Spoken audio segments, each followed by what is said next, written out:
In this video, I will be explaining how students can use a tool to track their learning in the standard time over time. By doing this, students, teachers, and families will all get a clear picture of areas of student strength as well as areas of student need. To begin, you will need your initial model and your initial rubric. On your initial rubric, you should see the scores that you were given for your initial model. You will need to record these scores in the standards chart. When filling in your scores, make sure that you match up the criteria on the rubric with the standards on the standards chart. When you are sure that you have correctly matched up standards between the rubric and your score chart, you may fill in your score for each standard underneath the category of the initial model. Continue to fill in each of the scores from your initial model. When you are done filling in the scores for your initial model, you should have 4 boxes filled in. For the next section, you will need to go to Grades in Canvas. From here, you will find all of the assignments that were given a score based on standards in the gradebook. Find the assignments in the gradebook that match the assignments in the middle column on the standards chart.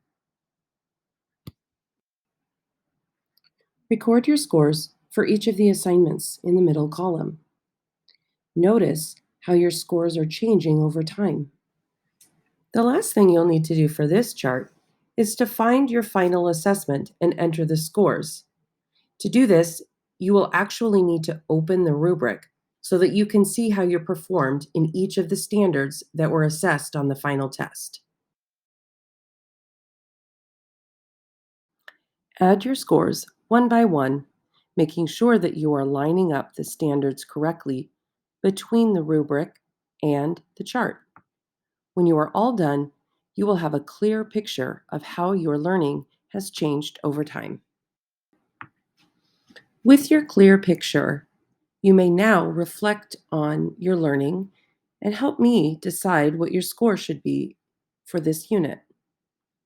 To do this, you will need to fill out the reflection chart. Be sure to take your time and answer these questions with thought and care. Next, you will repeat this process, but this time you will be filling out your chart and reflection for the work that you did in our weather unit.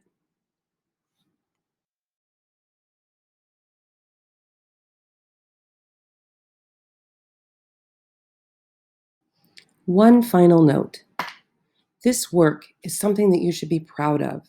It will go in your portfolio of learning so that you can show me and the people in your lives how much you have learned in science.